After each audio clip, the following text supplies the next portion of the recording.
धार जिले के राजगढ़ में एक ऐसा दिल दहला देने वाला मामला सामने आया है जिससे आपकी आंखों में भी आंसू आ जाएंगे और आप भी जिम्मेदार प्रशासन को कोसने पर मजबूर हो जाएंगे कि आखिर ऐसी क्या मजबूरी है जो स्वास्थ्य के साथ खिलवाड़ करने वालों पर कार्रवाई नहीं कर रहा है। आखिर क्यों 13 वर्षीय बालिका की मौत के बाद भी लापरवाह डॉक्टरों पर कोई कार्यवाही नहीं हुई? क्यों 13 वर्षीय मृत बालिका के माता पिता के आंसुओं पर प्रशासन को तरस नहीं आ रहा है? यह मामला है आशीष जायसवाल की बेटी तन्वी जायसवाल की मौत का ही। तन्वी का 20 अक्टूबर 2024 के दिन राजगढ़ के प्रसिद्ध कंचन हॉस्पिटल में इलाज के दौरान मौत हुई थी। बालिका तन्वी के पिता आशीष ने आरोप लगाया है कि डॉक्टरी लापरवाही और इलाज में हुई गंभीर चूक के कारण उनकी बेटी की जान चली गई।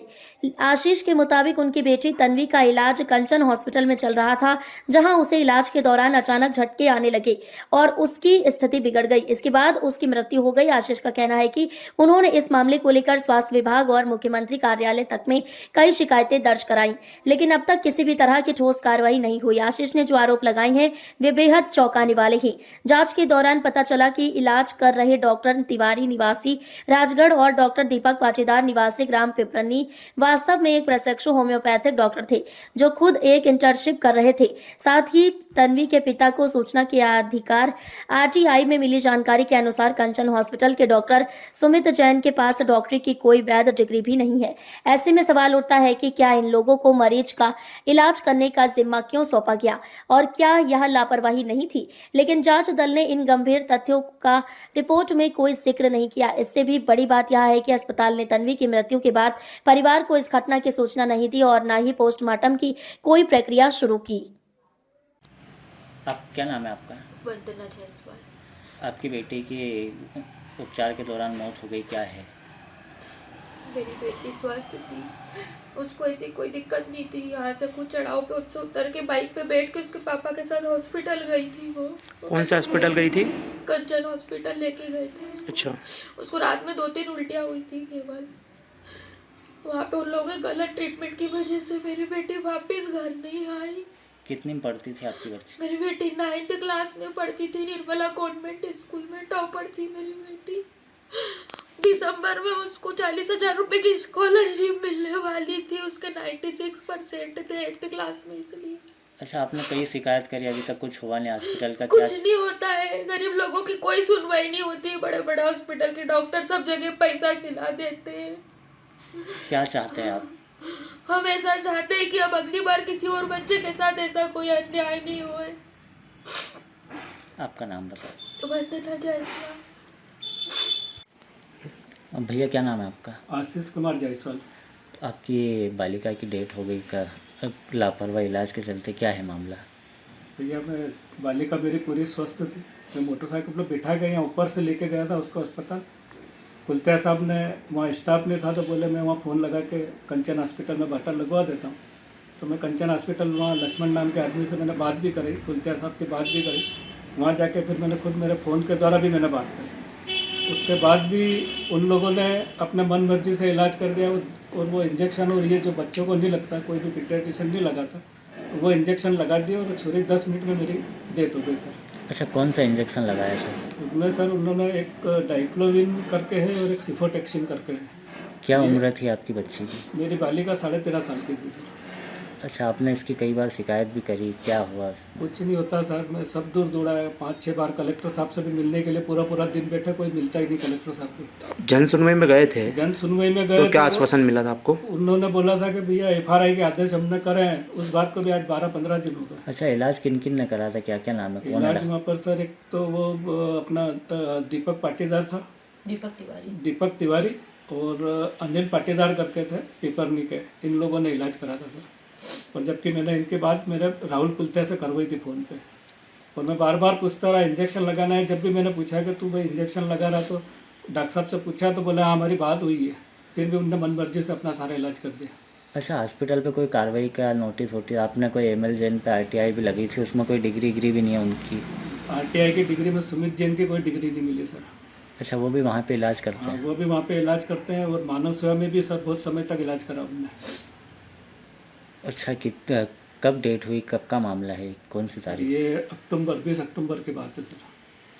अच्छा। हाँ, मैं सब विभागों में दौड़ के थक गया। कितनी बार मैं परिवार सहित वहाँ CHO में कार्यालय भी गया, वहाँ से भी बस वो आश्वासन दे देते हम देख रहे हैं, कार्रवाई कर रहे हैं, नोटिस दे रहे हैं, उससे ज़्यादा कुछ करते नहीं है सर। अच्छा, पोस्टमार्टम वगैरह भी कुछ भी नहीं करा आपने? पोस्टमार्टम अस्पताल से उस वक्त तो सारे डॉक्टर और ये जो थे ये खुद ही गायब हो गया था। मेरे को तो ये भी नहीं बताया कि आपकी बेटी की डेट हो गई। वो तो स्ट्रेचर लेके आए, 5-10 मिनट बाद जब हमको समझ पड़ी कि छोरी वो हो गई, हम तो समझे छोरी बेहोश थी। और जब डॉक्टर साहब जैन साहब भी बिना बोले चुपचाप चले गए, तब पोस्टमार्टम कौन करता है? अच्छा, आपको कोई धमका भी रहे? हाँ, ये भी सारी चीज़ें हो रही। मेरे रिश्तेदारों को भी फ़ोन कर करके बोलते हैं कि भैया बैठ के बात कर लो, पैसे दे देते हैं, जबकि मैं पैसे नहीं चाहता हूँ, मैं न्याय चाहता हूँ। अच्छा, कितने पैसे की डिमांड वो बात की आपको? वहीं के एक डॉक्टर है, लेडीज डॉक्टर है, अच्छा, वो बार बार रिश्तेदारों को फ़ोन लगाती है, उनको बोलती है, फिर रिश्तेदारों के फ़ोन मेरे पास आते हैं। अच्छा, सीएम ने भी कोई कार्रवाई के आदेश दिया है? सीएम को मेरे परिवार में मेरे साले ने इंदौर एयरपोर्ट पे खुद आवेदन दिया था, 11-20 पे उनका प्लेन आया था, तो उन्होंने खुद उनके हाथ से 7 दिन में कार्रवाई करने का उन्होंने लिखा था, लेकिन आज तक उस बात को भी 1 महीना ऊपर हो गया, कोई कार्रवाई नहीं कर रहा था। उस आवेदन को भी दबा के बैठे हुए कलेक्टर कार्यालय में। अच्छा, आपने जन सुनवाई में कितनी बार आवेदन दिया? और जन सुनवाई में सर मैं 2 बार पहले भी गया हूँ और इस बार भी वहाँ जन सुनवाई में आवेदन दे के आया हूँ। अच्छा, ये कंचन हॉस्पिटल की लापरवाही के चलते आपकी बेटी की डेथ हुई? जी सर। अच्छा, क्या बीमार था जो? सर्दी खांसी। अच्छा, सामान्य बीमारी के चलते सर्दी खांसी और उल्टी थी। वो तातेड़ भी 2 दिन से सर्दी खांसी की गोली दे रहा था। बुखार के लिए उन्होंने बाटल लगाई थी, दूसरे दिन उसको बुखार भी नहीं आया। जब मैं अस्पताल ले गया, जब बुखार भी नहीं आया उसको। अच्छा, हेवी डोज के चलते आपकी बेटी हेवी डोज के चलते वो ये हमने भी कई डॉक्टरों से ओपिनियन लिया। उन्होंने बोला जो इंजेक्शन है वो बच्चों में नहीं लगते हैं, पीडियाट्रिक कोई भी उसको सजेस्ट नहीं करता। और वहाँ उन्होंने जो होम्योपैथिक और ये जो थे नकली डॉक्टर, उनने ही सब इलाज मन से कर दिया सब। और मेरी बेटी तो मतलब मैं आखिरी टाइम तक बात करता रहा। और जब वो बेहोश हुई, उसको झटका है, तो मैं पूरे अस्पताल में इनको ढूंढ रहा, कोई भी स्टाफ भी मौजूद नहीं। कितने साल की बच्ची थी आप? मेरी सर 13.5 साल की बच्ची थी। आपका नाम बता दो। आपका नाम बता दो। आशीष कुमार जायसवाल।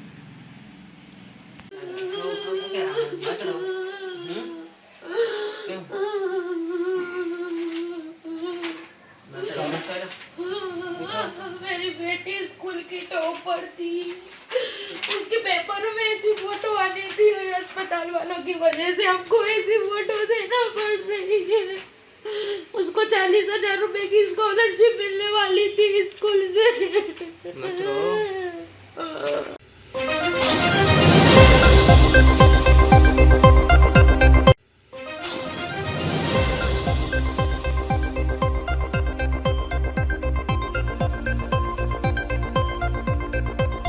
इस वक्त की बड़ी खबर मुरैना से आ रही है। हत्या के आरोपी को 24 घंटे के अंदर चौरा पुलिस ने किया गिरफ्तार। शिवहरी धर्मशाला चौरा में 2 दिन पहले 5 साल के मासूम बच्चे गप्पू उर्फ विहान की गोली मारकर हत्या कर दी गई थी।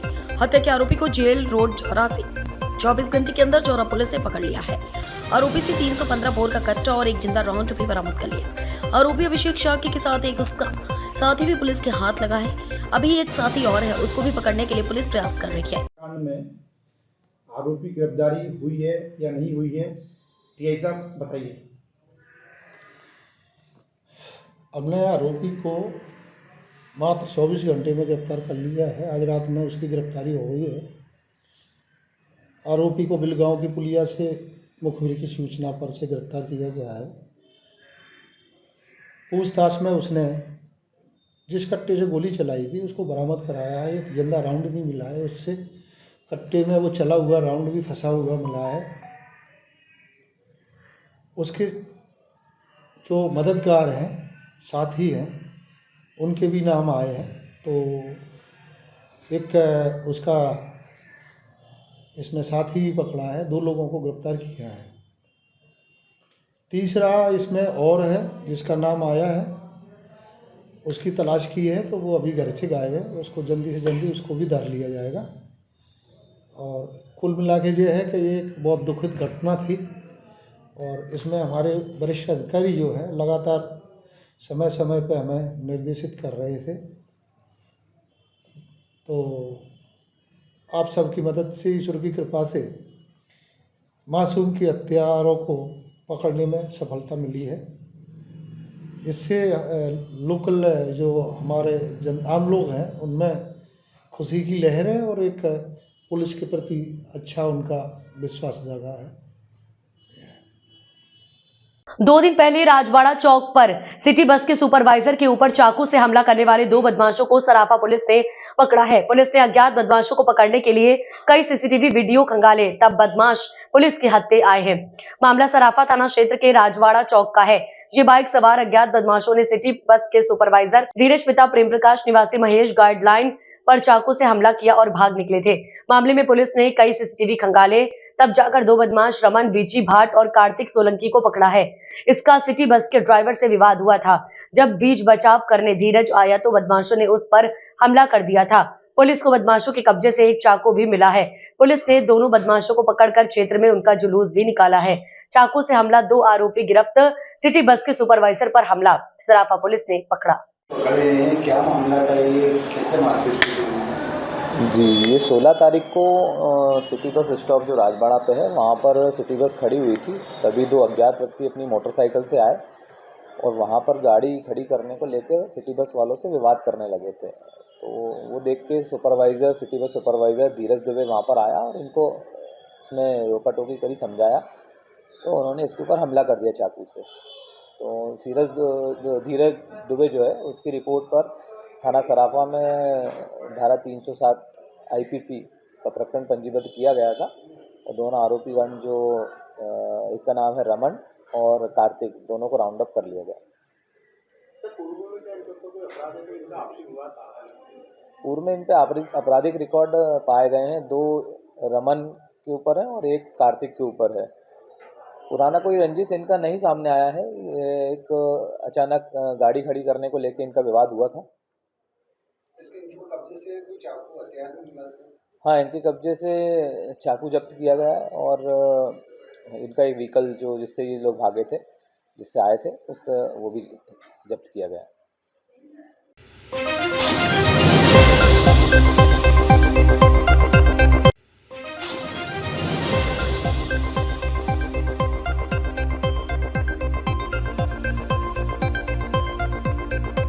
इस वक्त की बड़ी खबर आ रही है ग्वालियर से। तहसीलदार शत्रुघ्न सिंह पर एसपी ने किया 5,000 का इनाम घोषित। 4 शादियां करने के आरोप में फंसे विवादित तहसीलदार शत्रुघ्न सिंह चौहान।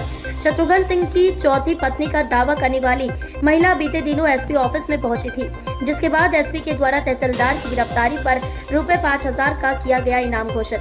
यूनिस खान, संभाग ब्यूरो, ग्वालियर। कि कैसे भी इनको बदनाम किया और बदनाम का भय दिखा रहे हैं पहले कि मैं इनसे डरा ही नहीं किसी प्रकार। मैंने मेरी इस वक्त जांच हो जाएगी, मेरे तेरे संबंध तेरे पूरे चोरी करके ले। हाँ एक डॉक्यूमेंट दिखाया ना।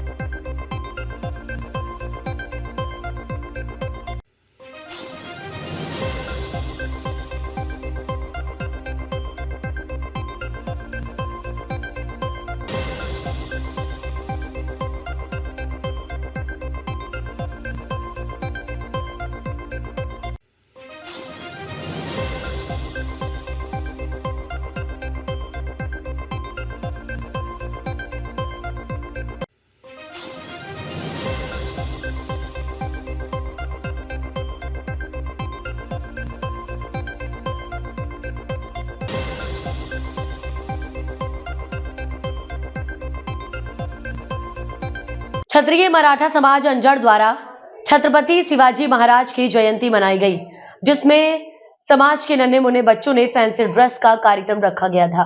बच्चे शिवाजी महाराज और झांसी की रानी के गेट अप में आए थे।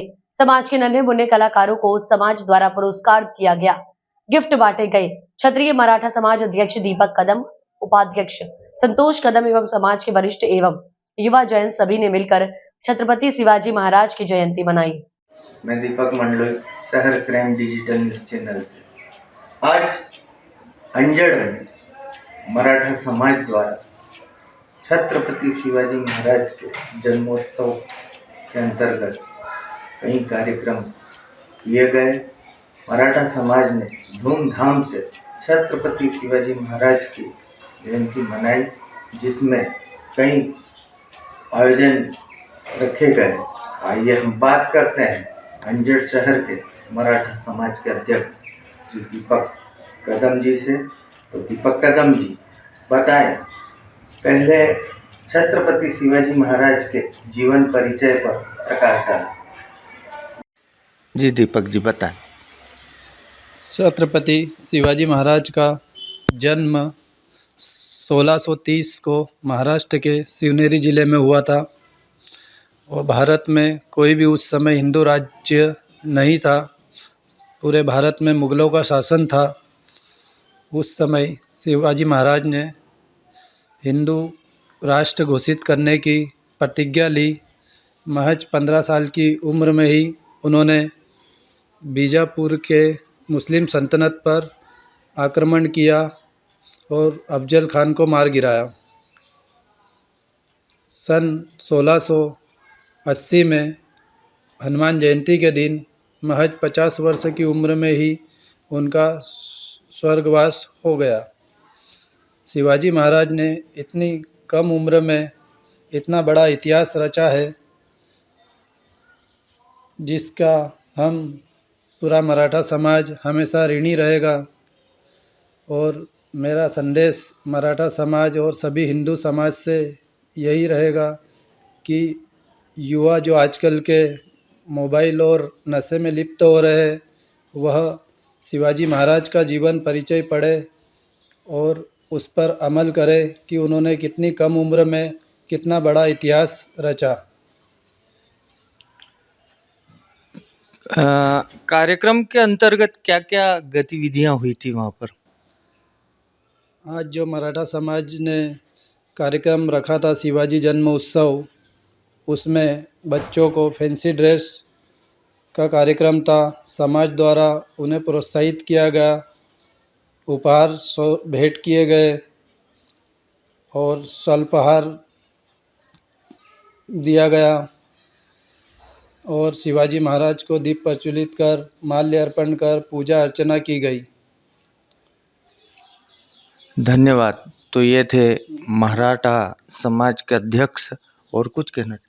जिसमें मराठा समाज के सभी बुजुर्ग, युवा, महिला, मातृशक्ति सभी का भरपूर योगदान रहा और आगे भी इन सभी समाजजनों का योगदान रहे, सहयोग रहे, यही आशा करता हूँ मैं समाजजनों से। धन्यवाद।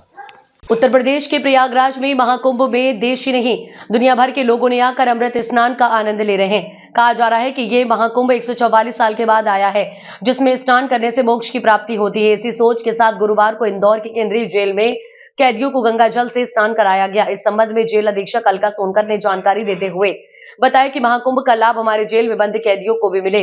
इस उद्देश्य से हमने उत्तर प्रदेश के प्रयागराज से भारी मात्रा में गंगा जल मंगवाया है, जिसे विधि विधान से पीड़ितों के सानिध्य में मंत्रोच्चार के साथ पूजा अर्चना कर जेल की टंकी में मिलाया गया, ताकि उस टंकी के पानी से जेल में बंद समस्त कैदी कुंभ स्नान का लाभ ले सके, जिससे अन्य लोगों को कुंभ में नहाने से मोक्ष की प्राप्ति होती है। उसी प्रकार कैदी भाइयों को भी गंगा जल से स्नान कर मोक्ष प्राप्ति की ओर बढ़ाना जेल का उद्देश्य है।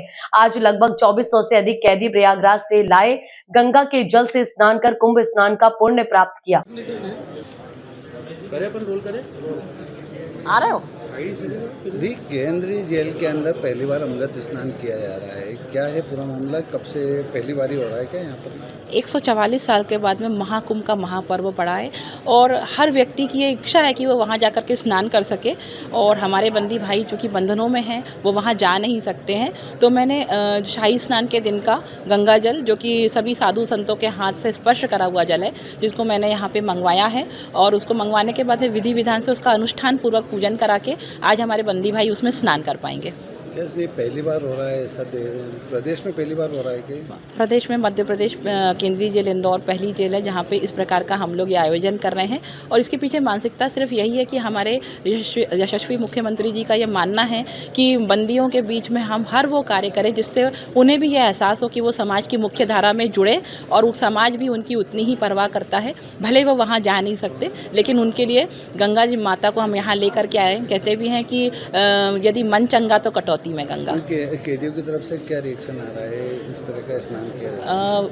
मैं आपको बताना चाहूँगी कि हमारे ऐसे बहुत सारे बंदी हैं जो सुबह से व्रत के रूप में बैठे हुए हैं कि आज हम स्नान करने के बाद ही हम कुछ खाएंगे पिएंगे। तो उनके बीच में बहुत ही उमंग है, बहुत उत्साह है और उन्हें कहीं ना कहीं ऐसा लग रहा है कि हम जा जरूर नहीं पाए, लेकिन माता ने हमारी सुनी, भोलेनाथ ने हमारी सुनी और गंगा माता स्वयं यहाँ पे किसी भी माध्यम से आई हैं, लेकिन आज हमें उनका जो है पुण्य लाभ और हमें स्नान का लाभ मिल पाएगा। दीदी, ये सोच कहाँ से आई है आपको, क्योंकि अमृत स्नान ये 44 साल बाद आया है, तो ये आपको सोच कहाँ से आई है कि कैदी भाइयों के लिए भी स्नान कराने की व्यवस्था यही कर रही है? हम दिन प्रतिदिन सोशल मीडिया के माध्यम से, ये टीवी के माध्यम से, पेपरों के माध्यम से हम ये देख रहे हैं कि कितनी भीड़ उमड़ रही है, कितने लोग वहाँ जा रहे हैं, ना सिर्फ देश के बल्कि विदेश के भी लोग आ रहे हैं। और आज हमारे देश के ही कुछ लोग जो कि बंधनों में हैं वो जा नहीं सकते हैं, तो ऐसा पुण्य लाभ यदि हम उनको यहाँ दिला पाएँ, इस सोच के साथ मैंने अपने कुछ बहुत ही नज़दीक के परिजन गए हुए थे तो मैंने उनसे मंगवाया और मैंने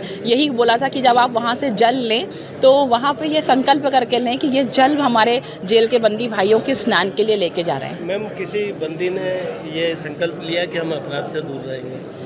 लगभग आज हमारे बीच में बहुत सारे ऐसे बंदी हैं जिन्होंने संकल्प लिया है कि अब हम अपना आगे का जीवन समाज के हित में, समाज के कार्यों में लगाएंगे।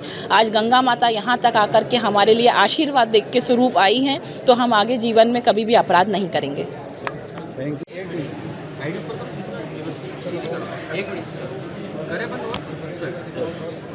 ये हम आज जेल में हर हर गंगे पर्व का आयोजन रखा गया है। इस बार में आप लोग कितने उत्साहित हैं, आपका क्या सूचना है इस बारे में?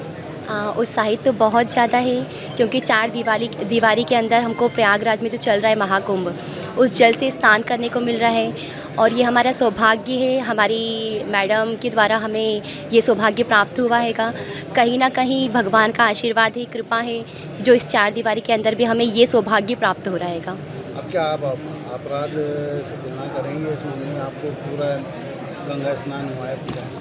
जी बिल्कुल, ग्रहणा तो हम पहले भी करते थे और स्नान करने के बाद तो जो थोड़ा बहुत भी था वो भी ख़त्म हो जाएगा। अमृत स्नान का जो 144 साल बाद जो ये आया है जी, और यही दीदी द्वारा आप सभी कैदी भाइयों को, सभी बहनों को भी यहाँ पर विशेष व्यवस्था करवाई गई है, तो क्या कहना चाहेंगे?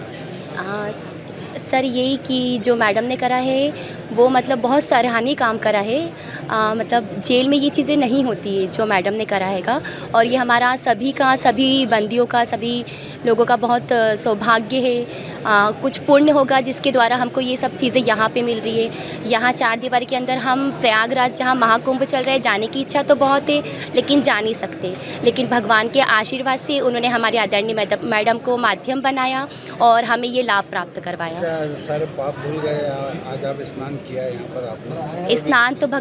स्नान तो हम करे हैं, और रहे पाप की बात तो वो तो भगवान के ऊपर हैगा। इसका निर्णय तो महादेव करेंगे कि हमारे पाप धुले हैं या नहीं धुले। लेकिन आपका नाम बतला दीजिए। आपका नाम बतलाइए। नेहा वर्मा। इस वक्त की बड़ी खबर आपको बता दें, जो कि इंदौर से आ रही है। बाड़मेर राजस्थान के युवक की पत्नी और बच्चे के अपहरण के मामले में जिला अदालत का फैसला। अपहरण के बाद 8 साल के नाबालिग का धर्म परिवर्तन और खतना करने का आरोप।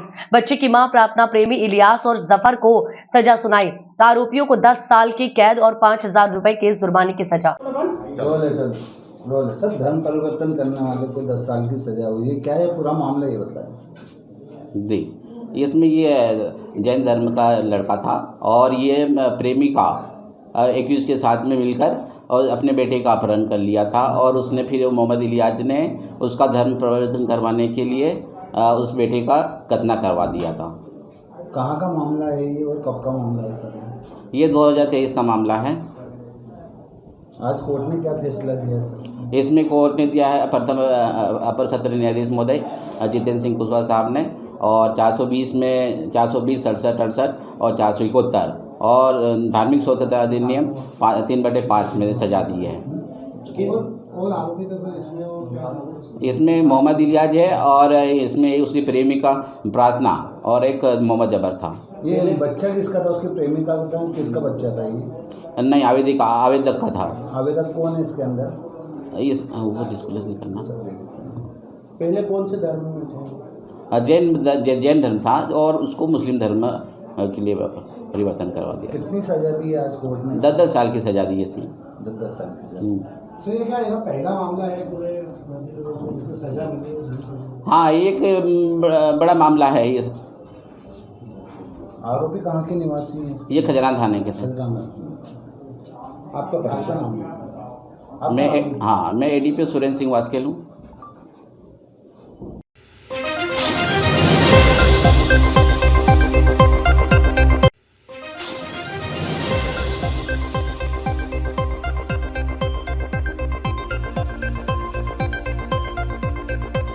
नागदा नगर पालिका के सफाई कर्मचारियों पर जानलेवा हमला। बिरला ग्राम थाना के अंतर्गत पिता पुत्र पर जानलेवा हमला कर हत्या का प्रयास किया गया। बिरला ग्राम थाना पुलिस ने प्रकरण दर्ज किया।